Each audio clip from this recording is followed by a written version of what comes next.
আসতে লাগলো।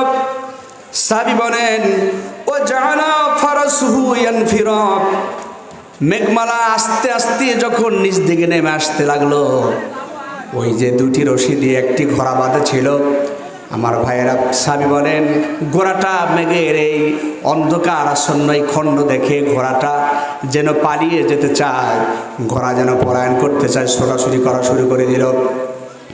আমার ভাইয়েরা হযরত বারা ইবনে আজিব বলেন এই ভদ্রলোক তিনি করলেন কি, ফারাম্মা আসবাহা নবী আতান নবী সাল্লাল্লাহু আলাইহি সাল্লাম, তিনি অতঃপর খুব পড়তুসে সকালবেলায় ফজরের সালাতে গিয়ে নবী সাল্লাল্লাহু আলাইহি সাল্লামের কাছে গিয়ে হাজির হলেন।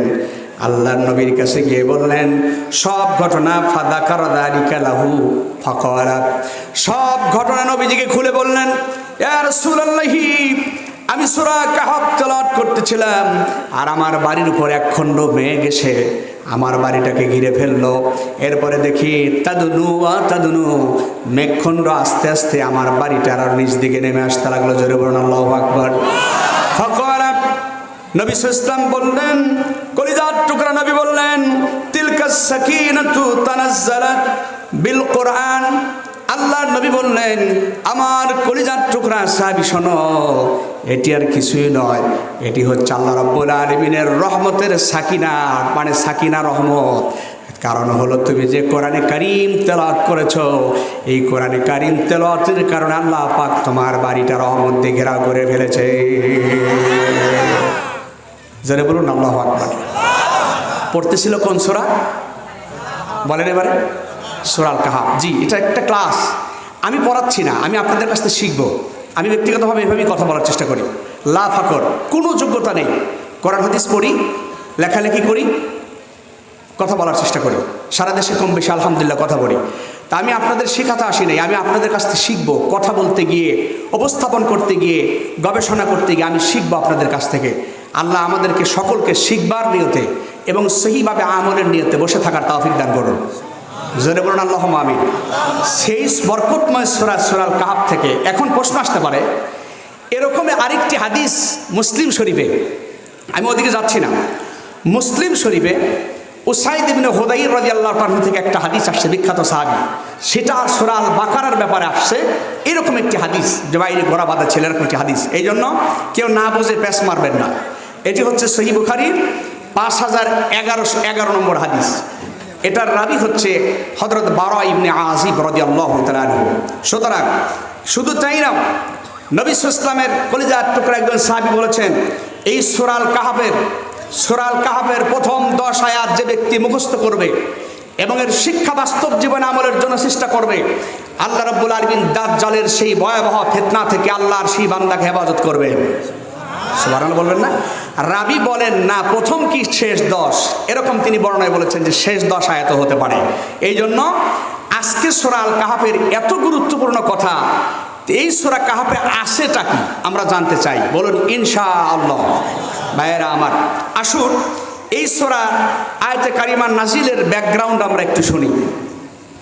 বন্ধুগণ আমার, রুসুল মুফাসসিরিন আব্দুল্লাহ ইবনে আব্বাস রাদিয়াল্লাহু তাআলা আনহু বলেন, ইসলামের মাক্কি জামানার প্রারম্ভিক দিকে আপনারা জেনে থাকবেন সূরাটি 18 নম্বর সূরা। এই সূরাটি নাজিল হয়েছে মক্কায়। এই সূরাটি ওই সময় এই ঘটনাবহুলভাবে আসার কারণ, অন্যতম কারণ হচ্ছে এটা, খুব খেয়াল করবেন, দুটি জিনিস মক্কায় হিরিক পড়েছিল। এক হলো যারা তাওহীদ গ্রহণ করছে তাদের উপরে শিরকবাদীরা, মুশরিক, ইহুদি, নাসারা, পত্তলিকারা মিলে তাওহীদের উপরে টিকে থাকবার জন্য, টিকে থাকার অপরাধে তাদের উপরে চলতেছিল স্টিম রোলার। ইসলাম মেনে নেবার কারণে তাদের উপরে চলছিল মারপিট। সেই সময় এই সূরা আসে, ভালো করে বুঝবেন।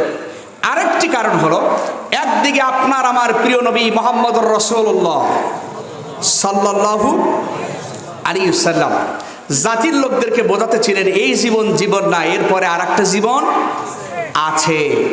কিন্তু ওরা দ্বিধার্সে ওরা এই কথাগুলোকে অস্বীকার করতে লাগলো। শুধু তাই না, আল্লাহ রাব্বুল আলামিন কোরআনে কারিমে সূরা আল ওয়াকিয়ার ভিতরে আল্লাহ বলেন, আইযা মিতনা ওয়া কুন্না তুরাবা ওয়া ইযামা ওয়া ইন্না লামাবউসুন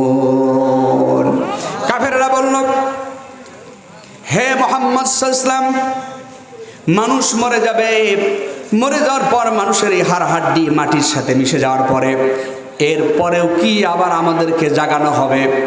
আমার ভাইয়েরা, শুধু তাই না, একজন ইহুদির বাচ্চা, একজন মৃত মানুষের হাড় আল্লাহর নবীর সামনে নিয়ে এসে, নবী ইসলামের সামনে এনে কঠিন কোনো পদার্থ দিয়ে, লাঠি দ্বারা, পাথর দিয়ে আঘাত করে হাড়টা চূর্ণ বিচূর্ণ করে ডেকে গিয়ে বলে, মুহাম্মদ সাল্লাল্লাহু আলাইহি সাল্লাম, কি করে বলো যে মানুষ এই কবরে ঘুম যাবে, এই ঘুমের পরে আবার মানুষকে জাগানো হবে?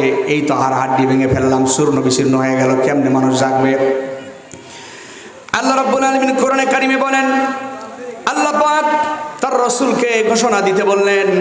আল্লাহ রাব্বুল আলামিন বলেন, কুল কুনু হিজারাতান আও হাদিদা। কুল সিগায় আবর, হে নবী আপনি বলে দেন। ইংরেজিতে বলে অর্ডার, বাংলায় বলে আদেশ সূচক ক্রিয়া, আরবিতে বলে সিগায় আমর। হে নবী আপনি বলে দিন, কুনু যদি তোমরা হয়ে যাও, এটা আমরের সিগা, যদি তোমরা হয়ে যাও, হিজারাতান আও হাদিদা, যদি তোমরা হিজার হও, যদি পাথর হও, পাথরের চাইতেও কোনো কঠিন পদার্থ লোহাও হয়ে যাও, তারপরেও আল্লাহ রাব্বুল আলামিন তোমাদেরকে হাসরের সেই হিসাবের জন্য আল্লাহ পাক তোমাদেরকে পুনরুত্থান করবে। জোরে বলুন আল্লাহু আকবার। এই আয়াতগুলো পড়লে, এই কোরআনের কারিমের আজকের এই তেলাওয়াতকৃত আয়াতের উপরে কথাগুলো শুনলে আমরা বুঝতে পারবো, এইখানেও যারা আসি, যারা মনে করি যে আসলেও ওলামা হযরত কোরআন সুন্নাহ দিয়ে কথা বলেন, আমরা মরার পরে যে আরেকটা জীবন আছে, এই কথাগুলো আবার উঠবো, আবার আমাদের নাকি নামে আমলের হিসাব হবে, এটা কেমন কথা? তাদের বিবেকগুলো নাড়া দেবার জন্য এই আয়াতে কারিমাগুলো আমাদের সহায়ক ভূমিকা পালন করবে এবং আমাদের ইয়াকিনকে, বিশ্বাসকে আরো প্রগাঢ় হবে। আল্লাহ আমাদেরকে বোঝার তৌফিক দান করুন, বলুন আমিন। ভাইয়েরা আমার, তো বলতেছিলাম, দুটি এই প্রেক্ষাপটের বিশেষ সময়ে, মক্কি জামানার পটভূমির এই সময়ে এই আয়াতগুলো চলে আসে, এই ঘটনাবহুল বিষয়গুলো চলে আসে।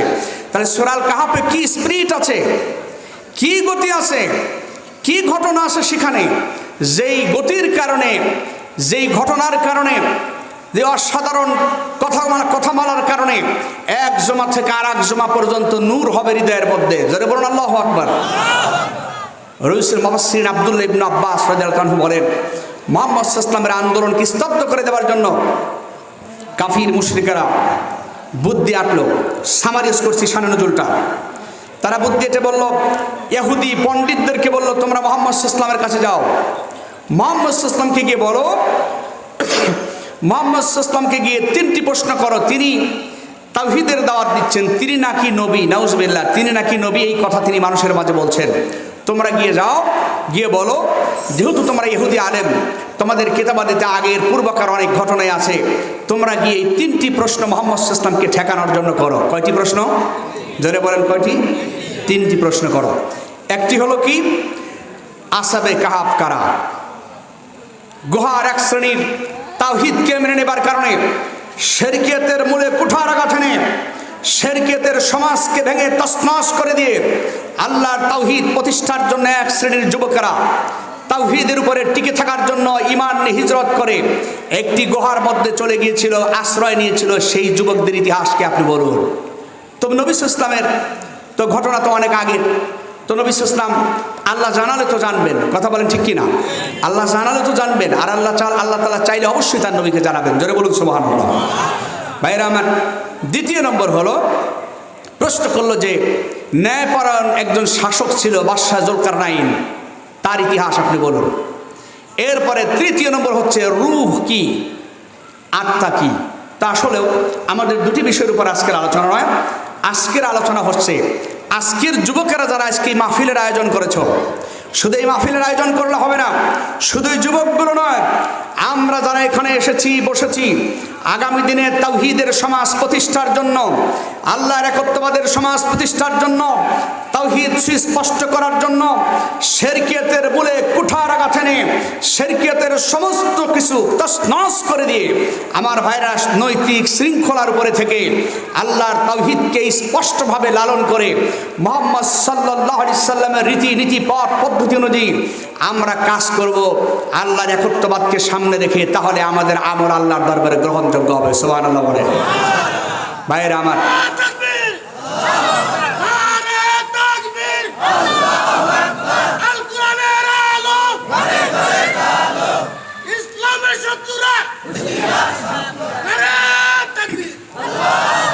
আমার ভাইয়েরা এবারে লক্ষ্য করুন, প্রশ্ন করলো কয়টা?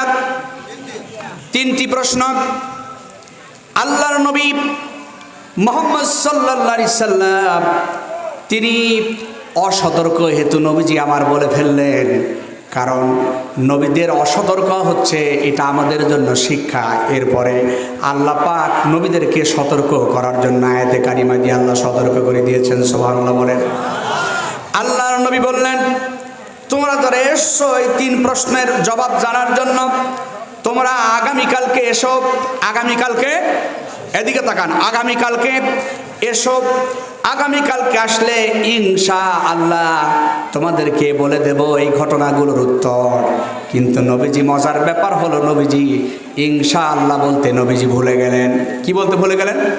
জোরে বলেন। ইনশাআল্লাহ। আমি অনেককে দেখেছি, আমি নিজে দেখেছি, আল্লাহ আমাকেও মাফ করুন, আপনাদেরকে ক্ষমা করুন, বলুন আমিন। আমি নিজে দেখেছি, আমার সামনে বসে থেকে অসংখ্য ওলামা হযরত কথা বলে, কয় ভাই তাহলে আগামীকাল আপনাকে পাবো তো? কয় আরে ধরে নাও, আমি তোমার বাড়িতে এসে রেডি, উপস্থিত হয়ে গেছি, ধরে নাও। এর মধ্যে আল্লাহ বিল্লাহ পরকালের কোনো বালাই নাউজুবিল্লাহ নাই, ইনশাআল্লাহ বলার কোনো খাসলত নাই। এরপরে সাধারণ যারা আমরা আছি তাদের তো কথাই নাই। এ ব্যাপারে ছোট্ট একটি গল্প শিক্ষার জন্য না বলি পাচ্ছি না, বলবো বলবো বলবো। যেটা গল্প সেটা গল্প, যেটা কোরআন সেটা কোরআন, যেটা হাদিস সেটা হাদিস, আলাদা করে বলছি কিন্তু লক্ষ্য করেন ভাইয়েরা আমার। গল্পটা হচ্ছে, আগে যারা মাদ্রাসায় পড়ালেখা করেছেন, আমাদের উস্তাদ তুল এখানে যারা বসে আছেন, মাদ্রাসা ব্যাকগ্রাউন্ড যারা আছেন তারা জেনে থাকবেন, আগে আরবি সাহিত্যের মধ্যে একটি ছোট্ট গল্প ছিল। সেই গল্পটি হচ্ছে এই, কোন এক ব্যক্তি তিনি হাটে যাচ্ছে হচ্ছে গাধা কেনার জন্য বা ঘোড়া কেনার জন্য। কি কেনার জন্য? বা একটু স্পষ্ট, আমাকে জবাব না দিলে আমি ওয়াজ করবো না। কি কেনার জন্য? গাধা বা ঘোড়া। হাটে যাচ্ছে, তো যাওয়ার সময় এরকম আলেম ওলামা যারা এখানে আছেন, তাওহীদের জ্ঞান যাদের আছে, ওহীর জ্ঞান যাদের আছে, কারোর সাথে সাক্ষাৎ তো বলে সালাম কালাম হবার পরে বলছে, বাপুরে যান কই? বলছে আমি যাব একটা গাধা বা ঘোড়া কিনতে হাটে। কোথায় যাব? ওলামা হযরত যিনি আছেন তিনি বললেন, আপনি বরং এইরকম না বলে বলুন ইনশাআল্লাহ। বলুন কি?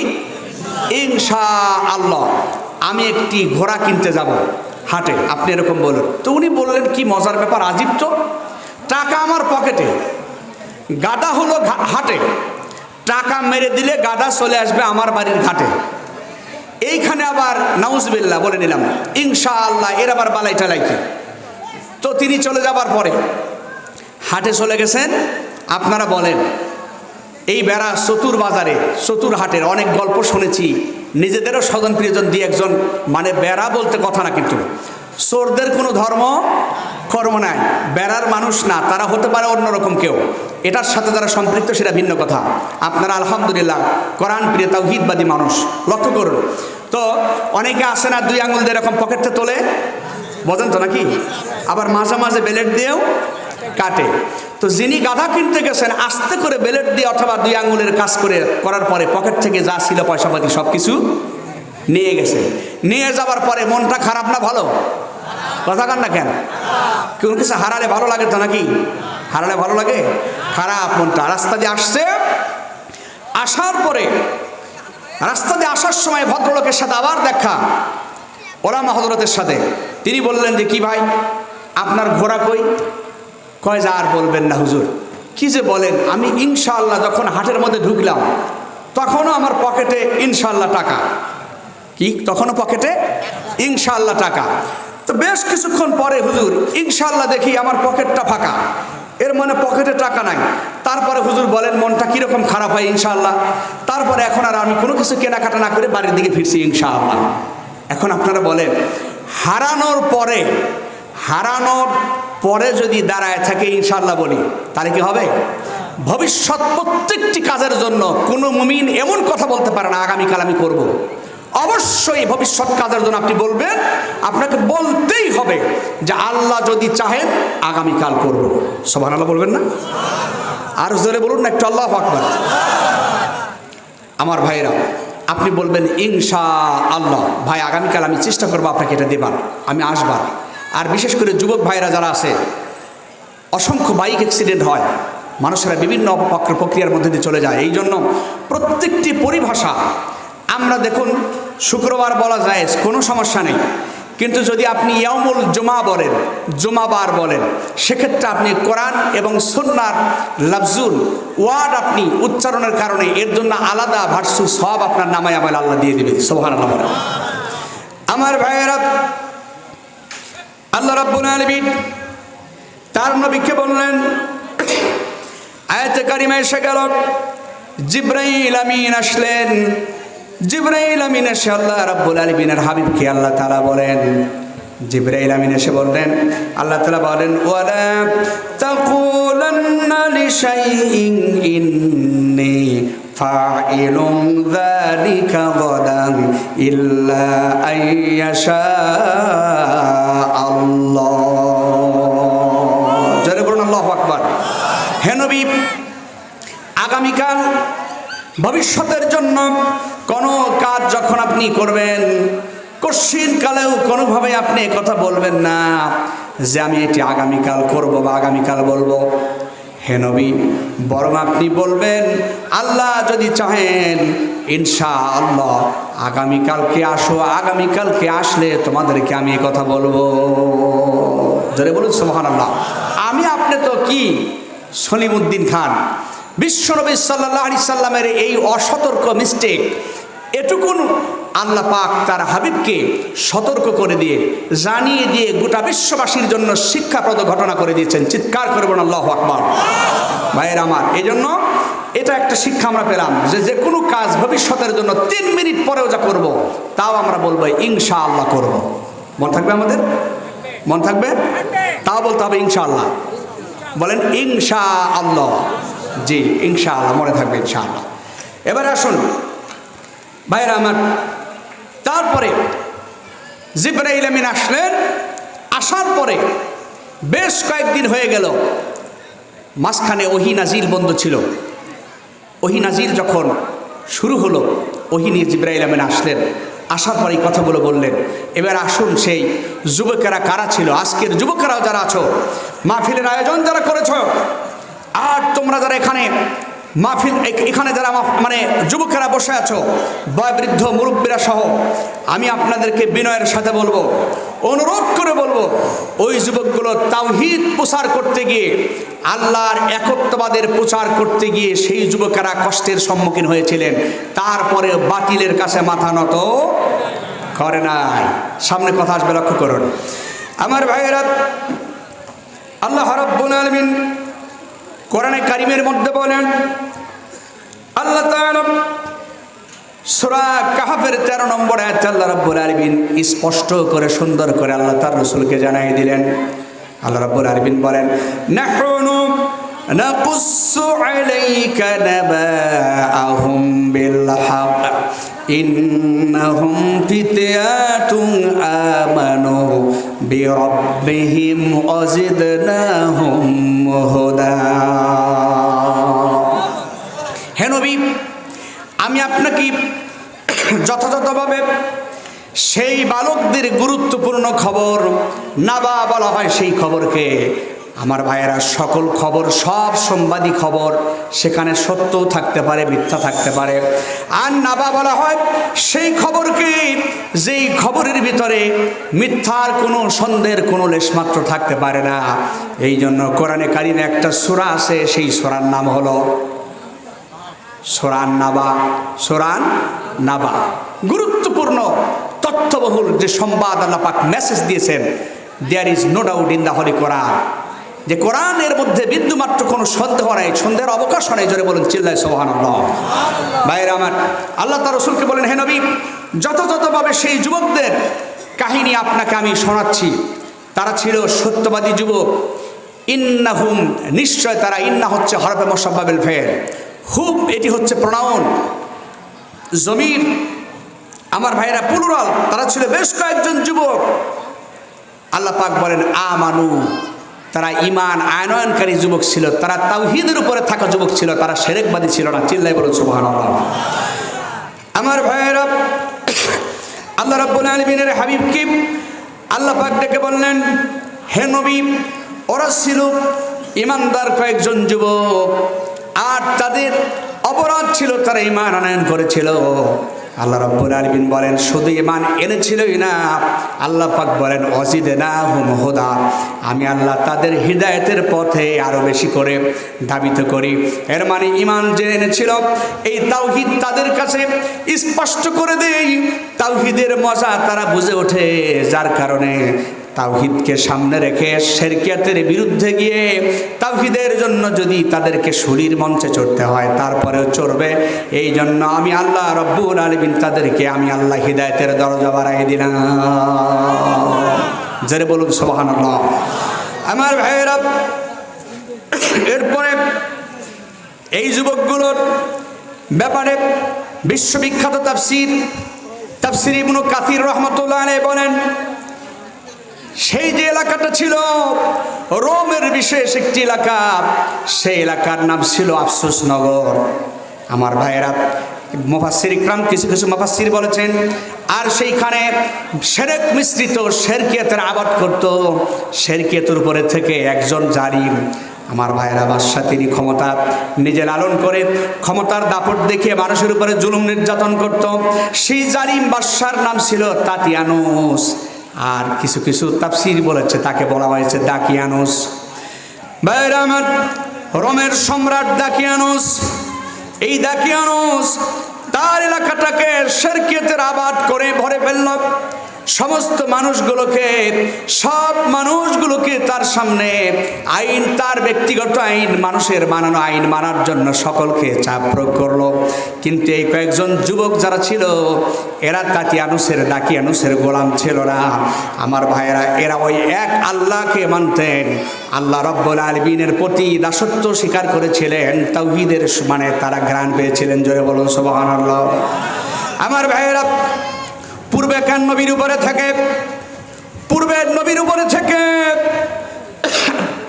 নবীর রীতিনীতি পথ পদ্ধতি অনুসরণ করে আমল করতে লাগলো। এই যুবকগুলো আমল করার কারণে আমার বন্ধুগণ, এই জালিমের এত কঠিন কষ্ট তাদের লেগে গেল, তার গোয়েন্দা বিভাগের লোকেরা সবাই গিয়ে খবর দিল, বাদশা নামদার, আপনার এই এলাকায়, আচ্ছা, আপনার এই এলাকায়, আপনার এই এরিয়ার ভিতরে এমন একজন মানুষ, এমন কিছু মানুষ আছে, যে কিছু মানুষদের ভিতরে তারা নিজেরা তাওহীদ আবাদ করে, তাওহীদের চর্চা করে, তাওহীদের আমল করে, আল্লাহর একত্ববাদে বিশ্বাস করে, আপনাকে খোদা বলে মানে না, আপনার আইন মানে না, আল্লাহর আইন মানার জন্য তারা প্রচেষ্টা করে, তারা তাওহীদ মানে আমাদের কাছে মনে হচ্ছে তাদের প্র্যাকটিসিয়ান মুসলিম, তারা তাদের অবস্থা দেখে মনে হচ্ছে তারা অন্য ধর্মকর্মে বিশ্বাস করে। জোরে বলুন আল্লাহু আকবার। জালিম সম্রাট দাকিয়ানুসের কাছে খারাপ লেগে গেল। আমার ভাইয়েরা, জালিম সম্রাট দাকিয়ানুস এই যুবকগুলোকে ধরার জন্য যা প্রয়োজন সব চেষ্টা করতে থাকলো। এই বিশাল জনতাকে আপনাদের বলতে চাই, এখন যদি সামান্য একটু শিরকের উপরে না বলি তাহলে আমি ধরা পড়ে যাব আল্লাহর কাছে। আমার ভাইয়েরা, সামনে ঘটনা আগাবার লক্ষ্য করুন। ভাইয়েরা আমার, শিরক হচ্ছে এরকম জিনিস, সারা জীবন আপনি আমল করবেন, সে আমলের মধ্যে যদি শিরকিয়াতের গন্ধ থাকে, আমার ভাইয়েরা, সেই শিরক মিশ্রিত আমল কিয়ামতের দিন আল্লাহ রাব্বুল আলামিন ধূলিকণার মতো বিক্ষিপ্তভাবে উড়াই দিবেন। জোরে কন্যা নাউজুবিল্লাহ। আমার ভাইয়েরা, সমাজে প্রচলিত 2-4টি শিরকের কথা বলে সামনে এগিয়ে যাচ্ছি, লক্ষ্য করুন। 1 নম্বর কথা হলো, কিছু মানুষ আছে আল্লাহ রাব্বুল আলামিন হচ্ছে কেউ যেটা দিতে পারে না, কেউ যেটা করতে পারে না, সেটা করতে পারে কে? জোরে বলেন কে? ভাইরা আমার, কোনো মানুষের দরবারে যাওয়া, যে আমাকে সন্তান দিতে পারে সেই মানুষটা, আমাকে সন্তান দিতে পারে খাজা বাবা, আমাকে সন্তান দিতে পারে অমুক, আমাকে ধনী বানায় দিতে পারে, আমাকে এই করতে পারে, আমাকে সেই করতে পারে, এরকম গায়েবী আল্লাহ ছাড়া অন্য কারো মদদে বিশ্বাস করা, সেটা হলো স্পষ্ট শিরক। জোরে কর নাউজুবিল্লাহ। ভাইয়েরা আমার, এরপরে লক্ষ্য করুন, কোনো পশু বলেন, কোনো জিনিস বলেন, জন্তু বলেন, হালাল পশুগুলোকে আল্লাহর নামবিহীন যত কিছু দিয়ে আপনি জবাই করেন না কেন, সেই পশুর গোশত খাওয়া হারাম, ওইভাবে জবাই করাও হারাম। ভাইয়েরা আমার, এরপরে আরো লক্ষ্য করুন, আরো কথা হচ্ছে গণক ঠাকুরের কথা বিশ্বাস করা। কি কথা বলেন? জোরে বলেন না কেন? গণক ঠাকুরের কথা বিশ্বাস করা শিরক। কি কথা বলেন? কি করা? কথা বলেন, শিরক। আমার ভাইয়েরা, অনেক মায়েরা বোনেরা সারা জীবনের সব আমল সব কিছু বিনষ্ট করে দেয়। অনেক ভাইয়েরা গণক ঠাকুর জ্যোতিষশাস্ত্রবিদদের কথা বিশ্বাস করে, তাদেরকে হাত দেখায় বলে, হাতের রেখা দেখায় বলে, দেখেন আমার অবস্থা কপাল ভালো না মন্দ। আমার ভাইয়েরা, কোন এলাকায় যদি গণক ঠাকুর যদি পেয়ে যান, ওই এলাকার সবচাইতে জনবহুল রাস্তার পাশ দিয়ে যাবার সময়ে গণক ঠাকুর ফেলে বেঁধে ফেলবেন। বাঁধার পরে আচ্ছা মতো গোটা দই দিবেন। দেবার পরে যদি আপনার সাথে কোনো আশেপাশে কথা বলতে চায়, আমার ভাইয়েরা আপনি বলবেন, গণক রে, তুই মানুষের গণনা করার জন্য বের হয়েছিস, সকালবেলায় কি তুই নিজের গণনাটা করে বের হস নাই যে এই জায়গায় হাতিগাড়া, এই কি বলে আমার ভাইয়েরা, উপজেলা গেটের সামনে গেলেই কয়েকজন যুবক আমাকে আচ্ছা মতো ধোলাই দিবে, এই গণনাটা কি গণনা করে তুই বের হস নাই, নিজের গণনা কি করস নাই? কথা বলেন ঠিক না? যারা বলেন ঠিক কিনা? আমার ভাইয়েরা, গণক ঠাকুর তাদের কথা বিশ্বাস করা হারাম, তাদের হাত দেখানো হারাম, শিরক। এরপরে আসুন, এমন কোন আংটি বা বালা, এমন কিছু পরা যে আংটি, যেই পাথর, যেই বালার ভিতরে দিয়ে আমার কারি কারি টাকা আসবে, সম্পদ আসবে, লক্ষ লক্ষ টাকার মালিক হয়ে যাব, জমি জমা হবে, আমার আরো বহু কিছু ফায়দা হাসিল হবে। আমার ভাইয়েরা, ধন সম্পদ যিনি দিতে পারেন তিনি কেবল যিনি, তিনি কে? কথা বলেন, জোরে বলেন, তিনি কে? আমার ভাইয়েরা, আপনি স্বাভাবিক আংটি বলুন, যদি প্রয়োজন হয় সেটা ভিন্ন কথা, কিন্তু এরকম কোনো আংটি বেচা, পাথর বেচা কোনো মানুষের কাছ থেকে নেবেন না যিনি পাথর বিক্রি করে মানুষকে ধনী বানাতে চায়। এবার লক্ষ্য করেন, যেই লোকটি পাথর বিক্রি করে আপনার কাছে ধনী হতে চায়, ধনী বানাতে চায় আপনাকে, ওই লোকটাই পাথর বিক্রি করতে চায় 6 মাস, 1 বছর বা 2 বছর যাবত। এই লোকটাই নিজেই তো আংটি একটা পরে কোটি টাকার মালিক হতে পারে। কথা কন না কেন? এই বিবেকগুলো যদি মানুষের কমন সেন্স, তো দূরের কথা, মানে মানুষের যদি স্বাভাবিক কোনো জ্ঞান গরিমা থাকে, তাহলে মানুষ এই জাতীয় কোনো পাথর, কোনো বালা, কোনো কিছু করি ইত্যাদিতে বিশ্বাস করবে না। এগুলো সম্পূর্ণ শিরক। সম্পূর্ণ কি? কথা বলেন, শিরক। ভাইরা আমার, শুধু তাই না, এরপরে আসুন, জাদু টোনা বান করা মারা সবগুলো স্পষ্ট শিরক। এবং জাদুকরেরা এবং টোনা বান মারা এই লোকগুলো তাওবা না করে ইন্তেকাল করলে সোজাসুজি জাহান্নামে চলে যাবে। জোরে কান্না নাউজুবিল্লাহ। ভাইরা আমার, সমাজে প্রচলিত কিছু বিষয় নিয়ে কথা বলছি, রাগ করতেছেন আপনারা? এরপরে আরেকটি বিষয় হলো, শরীরের মধ্যে কোনো হাড় হাড্ডি বেঁধে রাখা, আরো ইত্যাদি ইত্যাদি অনেক কিছু ঝোলানো, আপনারা নিজেরাই বুঝতে পারছেন। আমার বন্ধুগণ, হাড় হাড্ডি বেঁধে আপনি সুস্থ থাকতে চান, কিন্তু সুস্থ যিনি রাখতে পারেন তিনি কে? জোরে বলেন, তিনি কে? আমার ভাইয়েরা, হাড় হাড্ডি বেঁধে রাখা, এই জাতীয় কোনো কিছু বেঁধে রাখা সম্পূর্ণ কি? কথা বলেন, শিরক। এরপরে হলো, আপনি কোনো কবরের পাশ দিয়ে যেতে আপনি মন চাইলে আপনি সালাম দিতে পারেন, দোয়া করেন, সেটা ভিন্ন কথা, ভিন্ন কথা। কিন্তু কোনো মাজারে গিয়ে কোনো মানুষ শুয়ে আছে, আপনি বোঝাতে চান যে পীর সাহেব খুব ভালো মানুষ, উনি ভালো কথা, তো ভালো মানুষ বলে আল্লাহ তাকে মাফ করে দিন, ক্ষমা করে দিন, জোরে বলুন আমিন। কিন্তু ওই মাজারে, ওই বাজারে গিয়ে কবরের পাশ দিয়ে আপনি গড়াগড়ি মারেন, মাজারে গড়াগড়ি পারেন, সেখানকার মাটি ধুলি আপনার বুকে পিঠে মারেন, এগুলো পাইছেন কি? ইসলাম নিয়ে আপনার তামাশার সুযোগ দিলটাকে? কেউ আপনাকে দিল ইসলাম নেই তামাশা করার সুযোগ? আল্লাহর কসম, আপনার আমল থাকলে বরবাদ হবে। এগুলো করবেন না প্রিয় ভাইয়েরা, সম্মানিত ভাইয়েরা। ওলামাদেরকে আপনারা শ্রদ্ধা করুন, হক্কানি পীর মাশায়েখ থাকলে কোরআন সুন্নাহর রুলস মাফিক বলে সেটা শুনুন, আমল করুন। কিন্তু এর মানে এই নয় যে আপনি সেটা করবেন। লক্ষ্য করবেন, এমন কিছু নবী রাসূল ছিল, তাদের উম্মতরাও তাদেরকে অত্যন্ত বেশি ভালোবেসে কিন্তু তাদের জাহান্নামে যাওয়ার কারণ হয়ে গেছে। আমি সেদিকে যেতে পারছি না সময়। এরপরে কোনো কবর বা মাজার ধোয়া পানি পান করা। আমি সারা দেশ কম বেশি সফর করি। এবারেও এমন কিছু এলাকায় গিয়েছি যেইখানের খবর পেয়েছি, আমি দুটি খবর শুনে আমি আশ্চর্য হয়ে গেলাম। সেটার একটা খবর হচ্ছে যে আমাদের এই মাজার কবর পীর সাহেবের কবর ধোয়া হয়, ধোয়ার পরে এই পানি বোতলজাত করে বিক্রি হয় আর মুরিদেরা টাকা দিয়ে দিয়ে কেনে। সুবহানাল্লাহ বলবেন তো?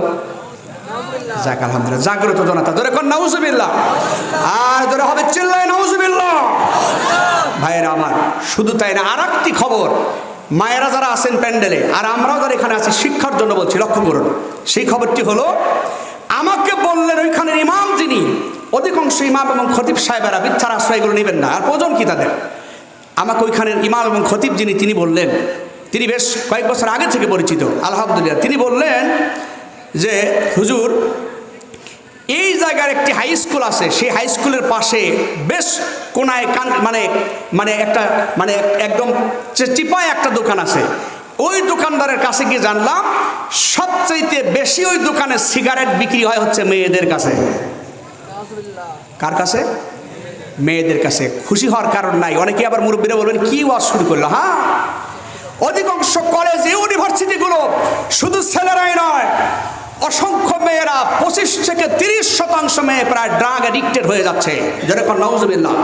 ভাইয়ের আমার, কারণ হচ্ছে আমাদের ঘরে তাওহীদকে চর্চা না করা। কোরআন সুন্নাহর চর্চা যদি বাড়ান, আমাদের ঘর থেকে খানজাহান, শাহপরান, রাবেয়া বসরি বের হবে ইনশাআল্লাহ। আর যদি কোরআন সুন্নাহর তাওহীদের চর্চা না থাকে, তাহলে আমাদের ঘর থেকে ঐশীর মতো মেয়েরা বের হতে পারে। ঐশী হলো 8-10 বছর আগে ঘুমের ট্যাবলেট খাওয়ায়া আপন বাপ মাকে বটিদা দিয়ে কুপিয়ে দুনিয়া থেকে বিদায় করে দিয়েছে একজন পুলিশ সুপারের কলিজার টুকরা সন্তান। নাউজুবিল্লাহ বলবেন না? তাকে যখন দুটি মার্ডার কেসের আসামি ফাঁসির নির্দেশ শোনানো হলো, এখন যে অবস্থা আছে আমি সেটা বলতে চাচ্ছি না, শুধু এতটুকু বলবো, সাংবাদিকের গিয়ে জিজ্ঞেস করলো ঐশী রহমান মিম নাও, গিয়ে বললেন যে শোনো, তোমার এই ড্রাগ অ্যাডিক্টেড হওয়ার পিছনে কারণ কি? বললো আমার আব্বু আম্মু শুধু অফিস নিয়ে ব্যস্ত, আমাকে কখনো সময় দেয় নাই। পরিবারকে সময় দিবেন, নবীজি ইসলামের সুন্নাহ। আপনি শুধু মিলাদে নবীরে মানবেন, দোয়ায় নবীরে মানবেন, পরিবেশ ব্যবসা বাণিজ্য নিয়ে ব্যস্ত, সব কিছু নিয়ে ব্যস্ত, পরিবারকে সময় দিবেন না, সন্তানদেরকে সময় দিবেন না, তা তো হতে পারে না। ভাইরা আমার, এটি বিশ্বনবী ইসলামের সুন্নাহ। এরপরে লক্ষ্য করুন, এই দুইজন বাবা এবং মাকে যখন মেরে ফেলা হলো, সাংবাদিকেরা জিজ্ঞেস করলো যে তোমার মানে এর আসার পিছনে কারণ? তো বলে আজ থেকে আমি না, প্রতি মাসে নাইট ক্লাবে গিয়ে প্রত্যেক মাসে আমার মাসিক হাট খরচ ছিল 2.5 থেকে 3 লক্ষ টাকা। আর সেই নাইট ক্লাবের সেই খরচপাতি দিতে আব্বু আম্মু ঝামেলা করছে, এই জন্য ঝামেলা মিটাই দিছে। নাউজুবিল্লাহ বলবেন না? আমি আপনাদেরকে অনুরোধ করব, সন্তানদেরকে তাওহীদ শিখান, বিশ্বনবী ইসলামের রিসালাতের আল্লাহ রাসূলের খাঁটি প্রত্যেকটি সুন্নাহর সাথে আমল শিখান, সাহাবীদের জীবনের মতো জীবন ইতিহাসের কথা শিখান, জীবন আদর্শের কথা শোনান। সন্তানগুলো ঘরটা ইসলাম দিয়ে পরিপূর্ণ হবে, আল্লাহ ঘরটা বরকত দিয়ে ভরে দিবেন। সুবহানাল্লাহ বলুন। ভাইরা আমার, তা আমি এই মানে নিয়ে আর বলছি না, শুধু আর 2-1টি কথা বলবো। ভাস্কর্য বানিয়ে সে বাবার বানান আর দাদার বানান আর আপনার 14 গোষ্ঠীর বানান, ভাস্কর্য বানিয়ে ভাস্কর্যর নামে মানুষকে মূর্তি পূজার মতো এরকম অবস্থা থেকে দূরে থাকার জন্য আপ্রাণ চেষ্টা করতে হবে। তাওহীদযুক্ত, ভাস্কর্যমুক্ত একটি আল্লাহর দ্বীন প্রতিষ্ঠিত তাওহীদযুক্ত রাষ্ট্র প্রতিষ্ঠা মুমিন হিসেবে আমাদের সবার কাম্য। কথা বলেন ঠিক কিনা? মুসলমান দেশে কোনো ভাস্কর্য থাকবে না।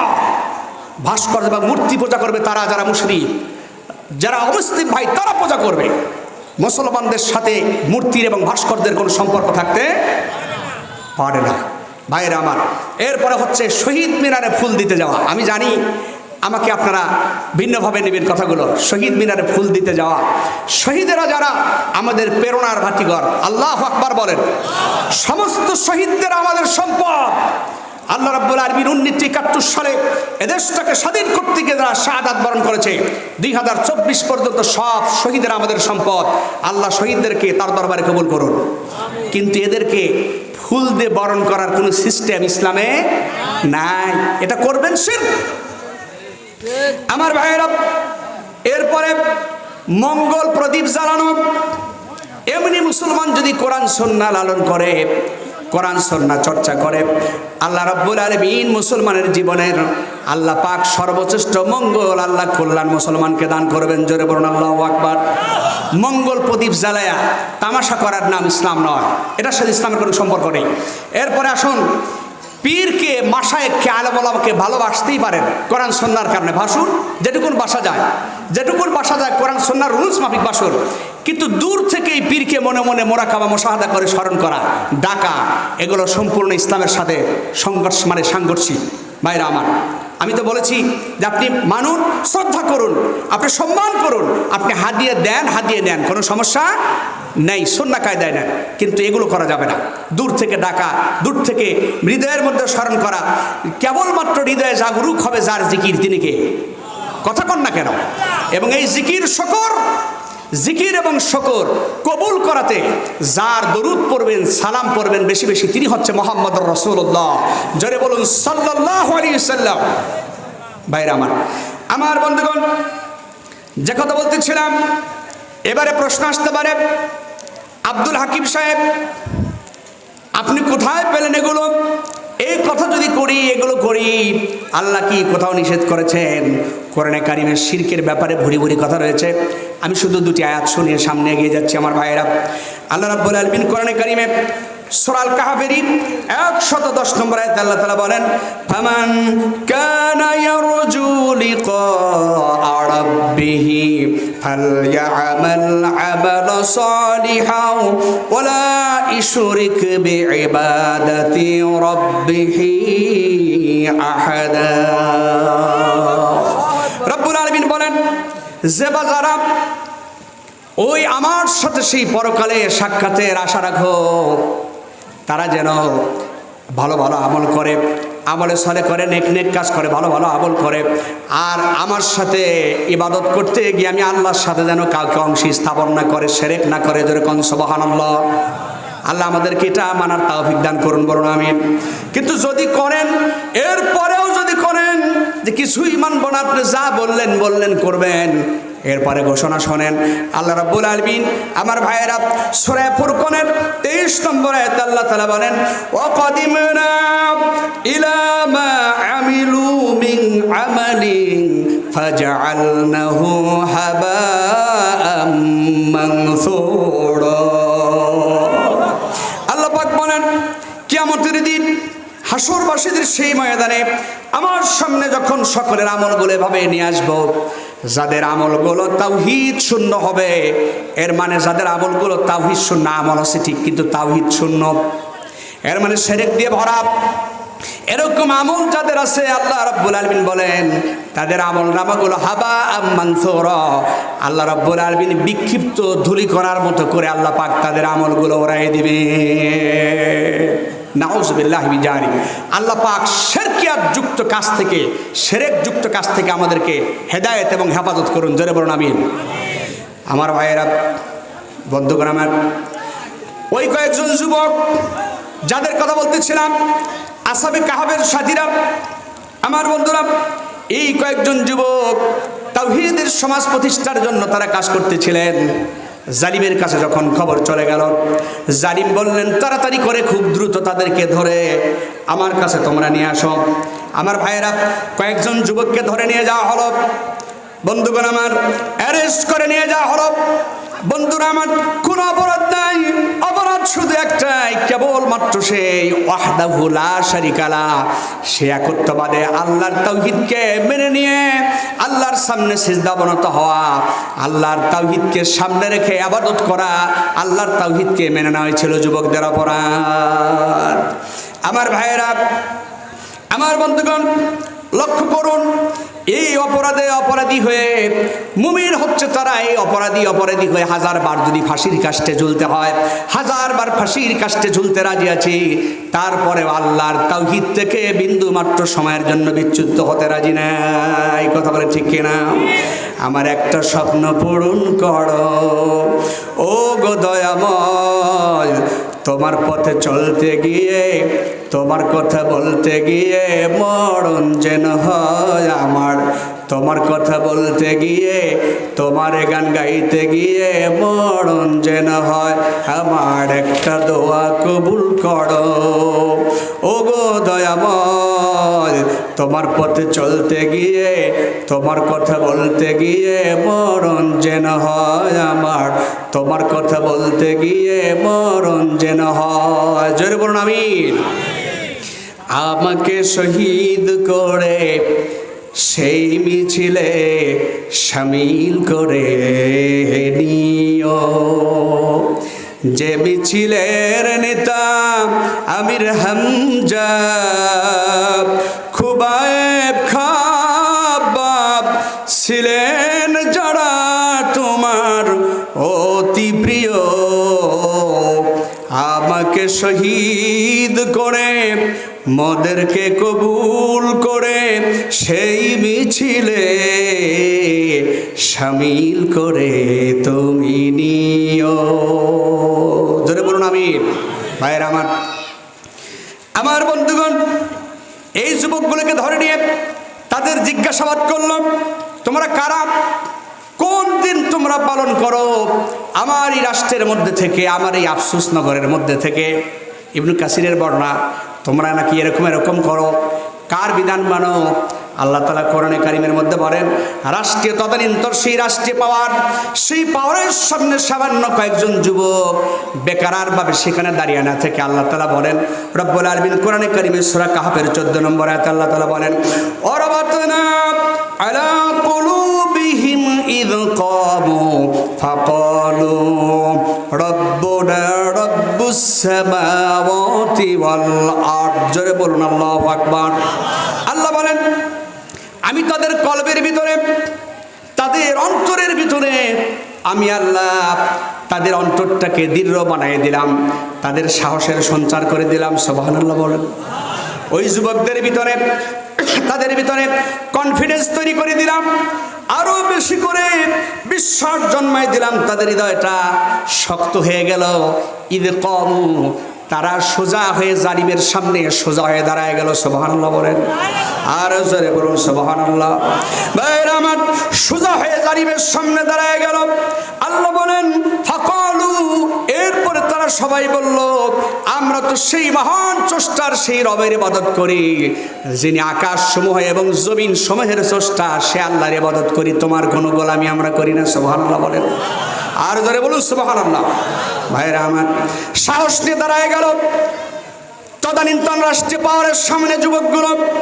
ও যুবকেরা, তোমরা আজকে যারা এখানে মাহফিল আয়োজন করেছো, নিয়মিত নামাজ কালাম পড়বে, কোরআন হাদিস দেখে দেখে অনুসরণ করে সুন্দর করে অধ্যয়ন করবে, পড়বে, ইসলামী সাহিত্য সুন্দর করে পড়ে ইমান পয়দা করবে, ইমান ভালো করে সৃষ্টি করবে, তাওহীদ স্পষ্ট করবে।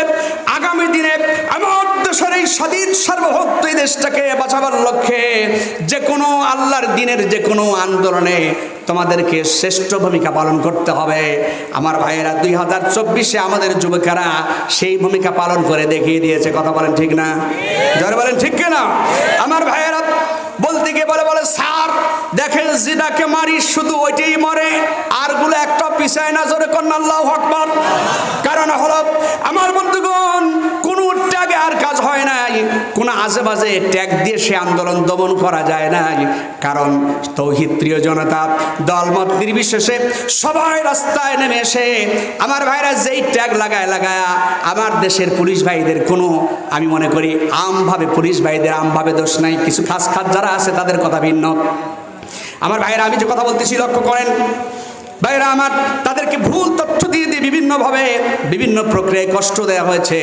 আমার ভাইয়েরা, এই জন্য যাদেরকে ট্যাগ দিয়ে যারা কোরআনের তাওহীদ প্রচার করত, চারদিকে মসজিদের মধ্যে বসে যদি কোরআন ক্লাস করত, 10 জন 20 জন একসাথে বসতো, বসার সাথে সাথে বলতো কয় জঙ্গি। এগুলো কি কথা বলেন?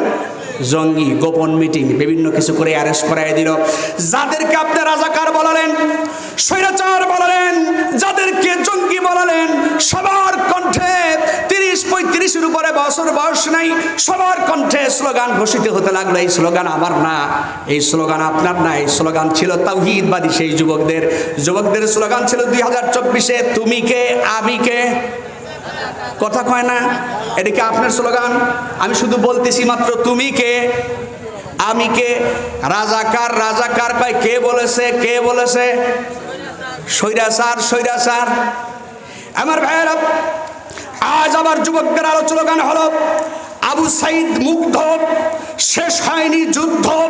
আমার দেশটা, আমার দেশের মানুষের ঈমান এবং আল্লাহর এই জমিন সার্বভৌমত্ব রক্ষার জন্য দেশ মাতৃভূমির প্রতি অতন্দ্র প্রহরী যারা আছে, পুলিশ প্রশাসনের পাশাপাশি যারা দেশপ্রেমিক, আমার ভাইয়েরা পুলিশ প্রশাসন সহ, আমার ভাইয়েরা দেশপ্রেমিক সেনাবাহিনী সহ যুবকদেরকে আজকেও বিএসএফ, আজকেও আমার ভাইয়েরা বিশেষ একটি জায়গায় সেখানে উত্তেজনা বিরাজ করেছে, 5 জন ভাইকে আহত করেছে ভারত। জেনে রেখো, আগামী দিন স্পষ্ট করে বলছি, কারণ গাজাওয়াতুল হিন্দ, আমরা গাজাওয়াতুল হিন্দের জন্য প্রস্তুত। ওই আসহাবে কাহফের যুবকদের মতো আমরা আমাদের ঈমান বুকে ধারণ করে, তাওহীদ বুকে ধারণ করে, রিসালাতকে বুকে ধারণ করে গাজাওয়াতুল হিন্দের জন্য প্রস্তুত, যে কোনো জিনিসের জন্য প্রস্তুত। আমার দেশের স্বাধীনতার সার্বভৌমত্বকে যদি বিকিয়ে দিতে চাও, একযোগে একসাথে গাজাওয়াতুল হিন্দের সেই শহীদি, একজন শহীদি কাতারের, গাজীর কাতারের একজন মানুষ আমরা হতে চাই। কথা বলে ঠিক কিনা? আগামী দিনে আমার ভাইয়েরা, আমার দেশটাকে বাঁচাতে যদি প্রয়োজন হয় সংগ্রামের জন্য, যুদ্ধের জন্য, আমার এই দেশটা খুঁজে ধরা সমাজ ব্যবস্থাকে আল্লাহর এই দিনের বিপ্লব ঘটাতে হলে কারা কারা রাজি আছেন দুহাত তুলে আল্লাহকে দেখান। ইসলামের শত্রুরা হুঁশিয়ার, ইসলামের শত্রুরা হুঁশিয়ার। আমার ভাইয়েরা, বন্ধুগণ, আমার ভাইয়েরা, যুবকদের মধ্যে সাহস সঞ্চার হয়ে গেল। যুবকেরা স্পষ্ট বলে দিলেন, আপনার গোলামি করি না, গোলামি তার করি যিনি হচ্ছে আকাশ সমূহ এবং জমিন সমূহের রব, আল্লাহ সুবহানাল্লাহ বলেন। দাকিয়ানুস আরো রেগে টেগে খেপে গেলেন, আরো রেগে গেলেন। ভাইয়েরা আমার, রেগে যাবার পরে হঠাৎ করে তাদের ব্যাপারে সিদ্ধান্ত আসলো, এই কয়েকজন যুবককে তোমরা ধরে নিয়ে রিমান্ডে দিয়ে দাও। রিমান্ডে দিয়ে আচ্ছা মতো মারো, এমন শাসন করে, এমন মারে দাও যাতে করে তাদের তাওহীদ তারা ভুলে যায়। ভাইরা আমার, এই যুবকরা টের পেলেন যে আমাদেরকে এখন এই তাওহীদ থেকে ফেরাবার জন্য মারপিটও করবে, পাশাপাশি আমাদেরকে জোর করে তিনি আমাদেরকে শিরকবাদী আন্দোলনে শরিক করতে পারে। এমন প্রেক্ষাপট যদি আসে আমার ভাইয়েরা, তাহলে অবশ্যই ঈমান বাঁচানোর জন্য, তাওহীদ এবং রিসালাতের সাক্ষ্য বাঁচাবার জন্য আপনার হিজরত করা ফরজ। সুবহানাল্লাহ বলেন। কারণ জান বাঁচানো আগে ফরজ না, আগে হচ্ছে ঈমান বাঁচানো ফরজ, তারপরে 2 নম্বরে জান বাঁচানো ফরজ। কিন্তু একটা ফতোয়া আমরা খুব ভালো জানি, কয় জান বাঁচানো ফরজ, ঘরে থাও ঘরে থাও। কথা বলেন ঠিক কিনা? ঈমান বাঁচানো যে ফরজ, সে বিষয়টা আমাদের মাথায় খুব কম থাকে।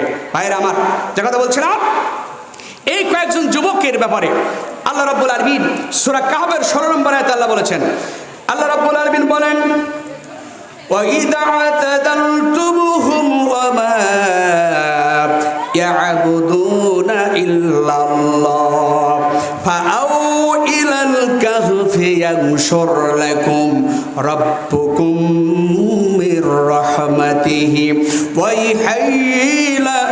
ইহাইলাকুম মিন আমরিকুম মিরফাতা।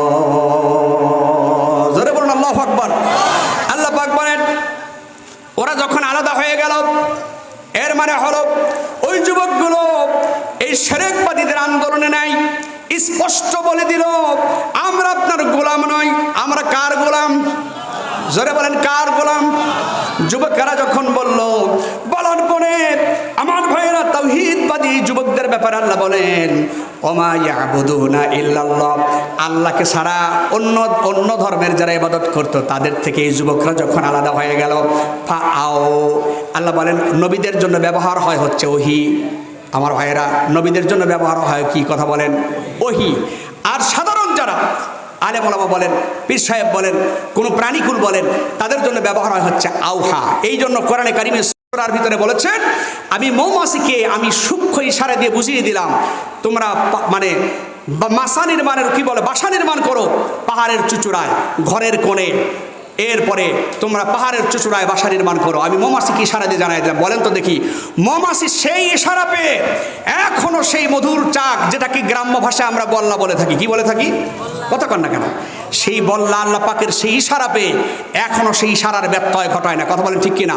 শুধু তাই না, ওই মৌমাছির মৌচাকে কোনো খোকা না বুঝে যদি ঢিল সরে অথবা রসিকতার ছলে সরে, আপনারা বলেন আমাকে, এই মৌমাছিগুলো যখন তাড়াতে যায়, তাকে ধরতে যায়, এই মৌমাছি কি ঢিলের দিকে যায় নাকি ঢিল দিলকে তার দিকে যায়? কথা বলেন, ঢিলের দিকে যায় না, ঢিল দিলকে তার দিকে যায়। কুকুরকে যদি কেউ ঢিল দেয়, দেখবেন পাগলা কুকুর, খেপা কুকুরগুলো আমার ভাইয়েরা ঢিল দিলকে সেই দিকে তাকে কামড়াতে যায়, ঢিলের দিকে দৌড়ায় না। আমরা স্পষ্ট আগামী দিনে আল্লাহর দিন, আল্লাহর জীবন বিধান আমার ভাইয়েরা, আচ্ছা আচ্ছা শেষ করবে, জি ধন্যবাদ। জি, তো আমি যে কথা বলছিলাম, আল্লাহ রাব্বুল আলামিন বলেছেন লিল্লাহি তাকবীর, লিল্লাহি তাকবীর। যুবকদের হৃদয়ের ভিতরে আমি আল্লাহ সূক্ষ্ম ইশারা উদ্গত করে দিলাম। তাদেরকে বললাম যে তোমাদের জন্য সুসংবাদ, তোমরা একটা গর্তের মধ্যে ঢুকে পড়ো, এটা বললাম। ভাইরা আমার, সর্বশেষ যে কথা হচ্ছে এই যুবকেরা আসহাবে কাহফের এই সদস্যরা তারা যখন রওনা দিল, কিছু দুর্বল তাফসীর বলেছে, যদিও যে একটি কুকুর তাদের পিছনে লেগে গেল। রাত গভীর, কুকুর ঘেউ ঘেউ করছে, শিরকবাদীদের এলাকা ছেড়ে তারা তাওহীদের এলাকায় ঢুকবেন, হিজরত করছেন যুবকেরা, জোরে বলুন আল্লাহু আকবার। কিন্তু কুকুর করছে ঘেউ ঘেউ, অবস্থা কি হবে আমার ভাইয়েরা? এই যুবকগুলো কুকুর যখন ঘেউ ঘেউ করছে, তারা চিন্তা করলেন কুকুর ঘেউ ঘেউ করলে সাধারণ লোকজন তো জেনে যাবে যে এখান থেকে কোনো লোকজন যাচ্ছে। ভাইরা আবার দুর্বল কিছু তাফসীরকারকগণ বলেছেন যে কুকুরের জবান আল্লাহ খুলে দিলেন। কুকুরের জবান খুলে দেওয়ার পরে কুকুর ডেকে বললেন, ওগো তাওহীদবাদী আসহাবে কাহফের সদস্যরা, শোনো, তোমরা এই শিরকবাদীর এলাকা পরিত্যাগ করলেও আমি কুকুর হয়ে আমি নিজেও ঘৃণা করি আল্লাহর সাথে যারা শিরক করে, আল্লাহর সাথে যারা অংশীবাদী স্থাপন করে। আমি কুকুর হতে পারি, আমিও তোমাদের সাথে যেতে চাই, এই এলাকায় আমি থাকবো না। তোমরা এই তাওহীদ সাথে নিয়ে, আল্লাহর এই তাওহীদ সাথে নিয়ে যেখানে যাবে, আমি কুকুর সেখানেই চলে যাব। জোরে বলুন আল্লাহু আকবার। ভাইরা আমার, কুকুর সাথে যাবে। আল্লাহ রাব্বুল আলামিন কোরআনে বলেন, কুকুর সাথে চলে গেল। এই কুকুর সাথে যাবার কারণে কুকুর ইতিহাসের সাক্ষী হয়ে গেল। সামনে কোরআনে কারিমে কুকুর, তার নাম কি ছিল, কুকুরের অবস্থা কি ছিল, এরপরে তারা কয়জন ছিল সে কথাগুলো আসবে, আমার সেদিকে যেতে পারবো না। শুধু একটি কথা আপনাদের বলছি, একটি আয়াতে কারিমা বলবো। ভাইরা আমার, যেতে যেতে রাত্রি গভীর হয়ে শেষ পর্যায়ে ভোর যখন ফুটে উঠতে লাগলো, এমন অবস্থা হতে লাগলো, তারা প্রাণের ভয়ে, জানের ভয়ে একটি পাহাড়ের পাদদেশে গিয়ে পাহাড়ের গুহা পেলেন। বড় গর্তকে আরবিতে কাহাব বলা হয়, ছোট ছোট গর্তকে আরবিতে গর বলা হয়। সূত্র তাফসীর মারিফুল কোরআন। আমার ভাইয়েরা, সেই পাহাড়ের গুহার মধ্যে তারা ঢুকলেন। ঢুকার পরে তারা যেই কবুল মোনাজাত করলেন, তারা যেই প্রার্থনা করলেন, সেই প্রার্থনা, যুবকদের সেই প্রার্থনা আল্লাহ রাব্বুল আলামিন হাজার হাজার বছরের আগের সেই প্রার্থনা কোরআনে কোট করে জানাই দিয়েছেন। জোরে বলুন সুবহানাল্লাহ। আল্লাহ রাব্বুল আলামিন বলেন, إذ أوى الفتيات إلى الكهف فقالوا ربنا آتنا من لدنك رحمة وهيئ لنا من أمرنا رشدا। যুবকেরা পাহাড়ের গুহার মধ্যে গিয়ে বলেন, রব, আল্লাহ জাল্লা শাআনু তাআলা রব্বুল আলামিন, হ্যাঁ আমাদের আল্লাহ, আমাদের রব আল্লাহ জাল্লা শাআনু তাআলা, আমরা কি অবস্থায় আছি তুমি তো জানো। তোমার পক্ষ থেকে আমাদেরকে রহমত দিয়ে, রহমতের মানে বেষ্টনী দিয়ে আমাদেরকে ধন্য করো। শুধু তাই না, ওয়া হাইয়্যি লানা মিন আমরিনা রশাদা, তোমার পক্ষ থেকে আমাদের আমর মানে হচ্ছে ইংরেজিতে বলে ভার, ক্রিয়া, কাজ। কি করবো এখন? আমরা তো বেদিশা হয়ে গেছি, কোনো দিশা পাচ্ছি না। আমরা আল্লাহ শুয়ে পড়লাম এখানে। রব, তোমার পক্ষ থেকে আমাদেরকে হেদায়েত দিয়ে পথ দেখায় ধন্য করো, ধন্য করো। জোরে বলুন সুবহানাল্লাহ। সুবহানাল্লাহ। আমি সর্বশেষ এই কথাই বলছি, যখন আপনার ডিপ্রেশনে পড়ে যায়, আমরা যখন ডিপ্রেশনে পড়ে যাই, দুশ্চিন্তায় পড়ে যাই, বিভিন্ন অবস্থায় আমরা বিভিন্ন প্রেক্ষাপটে সমস্যায় পড়ে যাই, এই যুবকদের এই দোয়াগুলো আগে দরুদ পড়বেন, আগে সহি দরুদ পড়বেন, পরে সহি দরুদ পড়ে যুবকদের এই দোয়াটা আপনারা পড়বেন, রব্বানা আতিনা বিল্লাদুনকা রাহমা ওয়া হাইয়্যি লানা মিন আমরিনা রাশাদা। আল্লাহ, রহমতের সামিয়ানা দিয়ে চাদর দিয়ে আমাদের ঢেকে দাও, তোমার পক্ষ থেকে কি করব, আমাদের কাজকর্ম ঠিকঠাক করে দাও। জোরে বলুন আমিন। ভাইরা আমার, যেহেতু কথার মাঝ বরাবর ছিলাম, ঘটনার মাঝ বরাবর, আমি কথা আর বলতে পারলাম না, শুধু আপনাদের একটু এই মেসেজটা শেষ পর্যন্ত দিতে চাই। এই কুকুর যদি আসহাবে কাহাফের সদস্যদের সাথে গিয়ে কোরআনে তার পরিভাষা আসতে পারে, কোরআনে তার নাম আসতে পারে, আমরা সৃষ্টির শ্রেষ্ঠ সেরা আশরাফুল মাখলুকাত মানুষ, কথা বলেন ঠিক কিনা? তাওহীদ মানে, রিসালাতের সাক্ষ্য মানে, বিশ্ববিশ্বস্তমের প্রত্যেকটি সুন্নাহকে মেনে আগামী দিনে আমরা আল্লাহর দ্বীন বিজয়ের জন্য, আল্লাহর তাওহীদের পক্ষে আমরা কাজ করব, রাসূল সাল্লাল্লাহু আলাইহি ওয়াসাল্লামের সুন্নাহর পক্ষে থাকব। আমরা কোনো মানুষের গোলাম নয়, আমরা গোলাম কার? জোরে বলেন কার? সুতরাং আমার ভাইয়েরা, সর্বশেষ একটা কথা বলছি, কুনু মা'আস সালিহিন। আল্লাহ কোরআনে বলেছেন নেককারদের সাথী হয়ে যাও, কুনু মা'আস সাদিকিন, সত্যবাদীদের সাথী হয়ে যাও। আমার ভাইরা, যাদের সাথে নামাজ আছে, যাদের সাথে সত্য কথা আছে, যাদের সাথে ভালোতা আছে, কল্যাণময় আছে, তাদের সাথে আপনাকে কুনু বলা হয়েছে, সিগায় আমর, ইংরেজিতে বলে অর্ডার, বাংলায় বলে আদেশসূচক ক্রিয়া। ইচ্ছা করলে আপনার হবে না, আপনাকে বাধ্য করা হয়েছে। অবশ্যই আপনাকে নেককারদের সাথী হতে হবে, অবশ্যই ভালো মানুষদের সাথী হতে হবে, অবশ্যই সত্যবাদীদের সাথে থাকতে হবে। আল্লাহ রাব্বুল আলামিন আমাদের সকলকেই নেককারদের সাথে, সত্যবাদীদের সাথে, কল্যাণময় মানুষদের সাথে আল্লাহ রাব্বুল আলামিন যেন আমাদেরকে থাকার তৌফিক দান করেন, সকল বড় আমিন। যেহেতু আমার কথা গোটাতে বলা হয়েছে, আমি আমার কথাগুলো গুটিয়ে এলোমেলোভাবে আবারও এই যুবকগুলোকে নসিহত করে, এই মাহফিলে যারা এসছেন, বয়োবৃদ্ধ, এরপরে যুবক যারা এসছেন, সকলকে মোবারকবাদ জানিয়ে আপনাদেরকে আবারও আমি আপনাদেরকে অনুরোধ করে, নামাজ যেমন ফরজ, রোজা যেমন ফরজ, হজ যেমন ফরজ, আল্লাহর জমিনে আল্লাহর দ্বীন কায়েমের আন্দোলন সেটিও ফরজ, কোনো সন্দেহ নাই ভাইরা আমার। সুতরাং আমি আপনাদেরকে বিনয়ের সাথে সর্বশেষে হাফ মিনিট একটি কথা বলতে চাই, হাফ মিনিটে। সেটা হলো এইখানে যারা আছেন, এটা মডেল মসজিদ, ইমাম সাহেব রাস্তা দিয়ে যাচ্ছে, শুনতেছেন কথা, শুনতেছেন? রাস্তা দিয়ে যাচ্ছে, যাবার সময় কিছু যুবক দাঁড়িয়ে আছে, যদি বলে, যুবকদেরকে বলে ভাই চলো নামাজ পড়ে আসি, যুবকেরা যদি বলে হুজুর যান, আসলে নামাজ আমরা পড়ি না, তবে নামাজ মনে মনে কি করি? সমর্থন করি, না পড়ি না, নামাজ পড়ি না হুজুর, তবে নামাজ মনে মনে সমর্থন করি। আপনারা বলেন, ওলামা হযরত যারা এখানে আছেন, যিনি নামাজ মনে মনে সমর্থন করে, উনি কি নামাজের সব পাবে তো নাকি? নামাজ সব পাবে। সুতরাং ইসলামকে মনে মনে সমর্থনের কোনো সুযোগ নাই। আপনি মুসলমান হলে হয় আমির, হয় আপনি ইমাম, না হয় মুক্তাদি, মুসল্লি, এর দুইয়ের মাঝে থাকার সুযোগ নাই।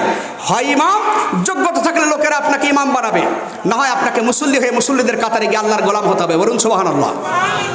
আর ইকামতে দ্বীনের ক্ষেত্রে হয় আপনি আমির, যদি যোগ্যতা থাকে হয় আপনি আমির, লোকেরা আপনাকে আমির বানাবে, না হয় আপনি মামুর। এর মাঝে হয় নেতা, না হয় কর্মী। ইসলাম প্রতিষ্ঠার আন্দোলন আল্লাহ রাব্বুল আলামিন আমাদেরকে ঐক্যবদ্ধভাবে আল্লাহর দ্বীনের কাজ করার তৌফিক দান করুন, বলুন আমিন। এই কথাগুলো বলেই আমার এলেমেলো কথা এখানে শেষ করছি। আমা তৌফিক ইল্লা বিল্লাহ। আসসালামু আলাইকুম ওয়া রাহমাতুল্লাহ।